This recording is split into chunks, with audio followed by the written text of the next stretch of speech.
On November 30th, 1960, DeSoto quietly disappeared from the American automotive landscape.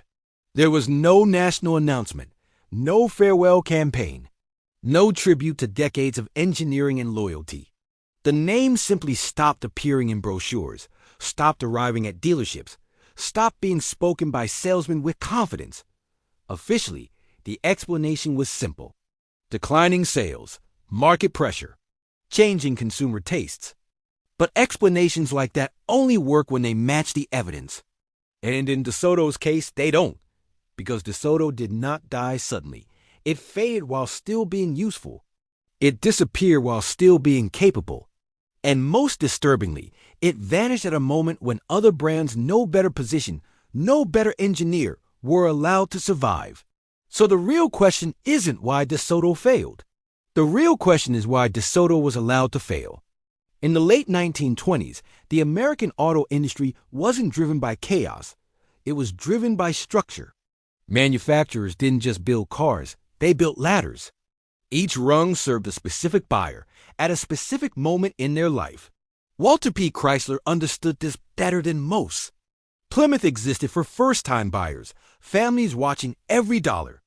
Chrysler itself represented arrival, refinement, respectability, and social confirmation.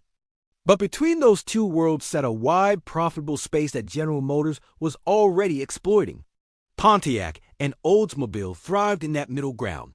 Chrysler had a choice: compete or surrender. DeSoto was the answer. When DeSoto launched in 1929, it was not marketed as rebellious or flashy. It was sold as sensible progress. A car for buyers who wanted more than entry-level transportation, but weren't chasing prestige for its own sake. And America responded immediately. Sales surged. Dealers couldn't keep up. In its very first year, DeSoto broke records that took other brands decades to approach. But success inside a corporate family can be dangerous, because DeSoto didn't just sell well, it sold where Dodge already lived. From the beginning, DeSoto occupied unstable ground. Dodge sat below it, aggressive and increasingly ambitious. Chrysler sat above it, protective of its prestige. And DeSoto existed between them, overlapping platforms, overlapping customers, overlapping prices. In good times, overlap is tolerated. In bad times, overlap becomes a liability. When the Great Depression arrived, Chrysler could no longer afford internal confusion. Every brand had to justify its existence. Instead of clearly separating DeSoto's identity, Chrysler pushed it into experimentation. Risk became the solution. And that gamble produced one of the most misunderstood cars in American history. The airflow wasn't a styling exercise. It was a rejection of tradition. Engineers prioritized aerodynamics, weight distribution, and passenger comfort. The body flowed. The headlights integrated. The cabin moved forward. The structure stiffened. On paper, it was brilliant.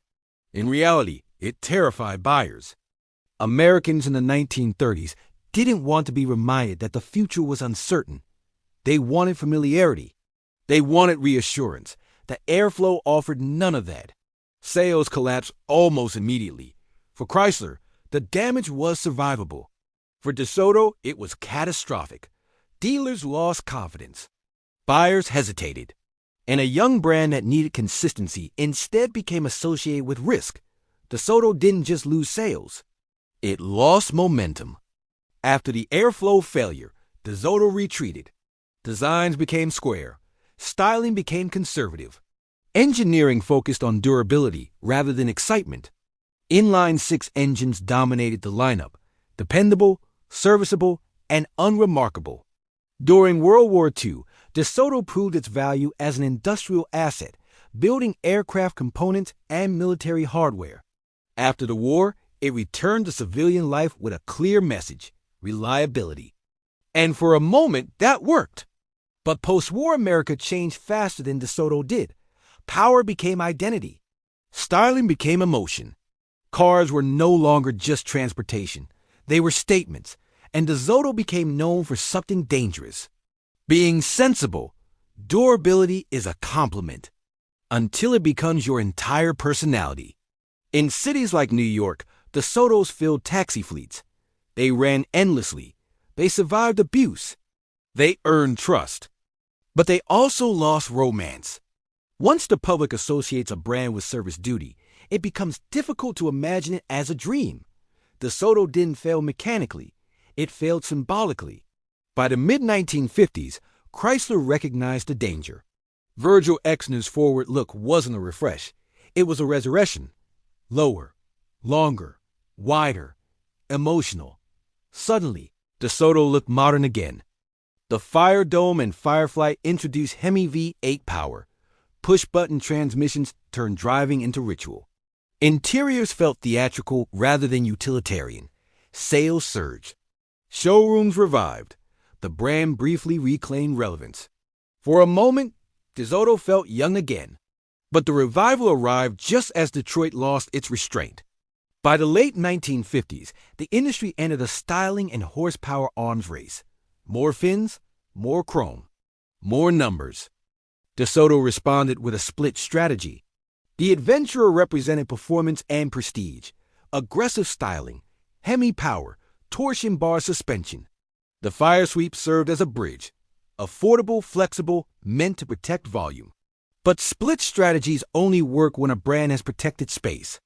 DeSoto didn't. Dodge pushed upward, Chrysler pushed downward, and DeSoto had nowhere to retreat. The 1958 recession hit the mid-price market hardest.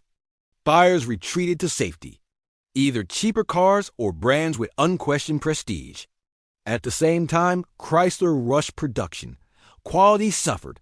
Rust appeared early. Seals failed. Assembly consistency collapsed. Trust evaporated. And then the rumors started. Salesmen whispered. Dealers speculated. Buyers hesitated. Once customers believe a brand might disappear, the decision is already made. No one buys an orphan. By 1960, Chrysler faced massive costs transitioning to unibody construction. Hard decisions followed. DeSoto no longer justified the investment. Its dealers could be absorbed. Its buyers redirected. Its identity replaced. When Chrysler introduced the Newport, priced below DeSoto, the logic became unavoidable. DeSoto was no longer needed. The 1961 DeSoto wasn't a new beginning. It was a clearance sale. Names disappeared. Identity vanished. Parts were borrowed. Styling confused. Only a few thousand were built. And on November 30th, 1960, DeSoto ended not as a failure, but as a corporate calculation. DeSoto's story isn't tragic because the cars were bad. It's tragic because they were good enough to deserve better. DeSoto didn't lose the market. It lost its place inside the system. And that makes its death far harder to accept.